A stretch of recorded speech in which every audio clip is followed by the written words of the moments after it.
Kashmir blog ତ ଆପଣମାନଙ୍କୁ ଗୋଟେ ବଢ଼ିଆ କଥା କହୁଛି। ତ ଆଜି ଚାଲନ୍ତୁ ଆମେ ଆମ୍ବ ଖଟା ବନେଇବା। ବର୍ଷା ଦିନରେ ଆଜି ଆମ୍ବ ଖଟା ବନେଇଲେ ବଢ଼ିଆ ଲାଗେ।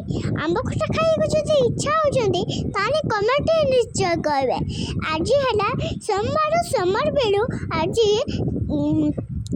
ହେଲା ହବ ଆମ୍ବ ଆଚାର ହେଲେ ବଢ଼ିଆ ହେବ, ବଢ଼ିଆ ଲାଗିବ ମୋତେ।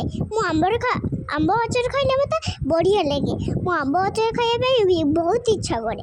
ଆଜି ଆମ୍ବ ଆଚାର ଗୁଡ଼ା ହେଇଛି। କଷ୍ଟକୁ ଆମେ ଲାଇକ୍ କରିଦେବେ, ସବସ୍କ୍ରାଇବ୍ କରିଦେବେ, ଚ୍ୟାନେଲକୁ ସବସ୍କ୍ରାଇବ୍ ଲାଇକ୍ କରିଦେବେ। ଜୟ ଜଗନ୍ନାଥ। ଆପଣମାନେ ଯଦି ଖାଇବାକୁ ଚାହୁଁଛନ୍ତି ଆସିବେ। ଜୟ ଜଗନ୍ନାଥ। ଦେଖିବା ସିମିନି ବ୍ଲଗ୍ ତ ଚ୍ୟାନେଲକୁ ଏମିତି ଲାଇକ୍ କରିପାରିବେ, ସବସ୍କ୍ରାଇବ୍ କରିପାରିବେ।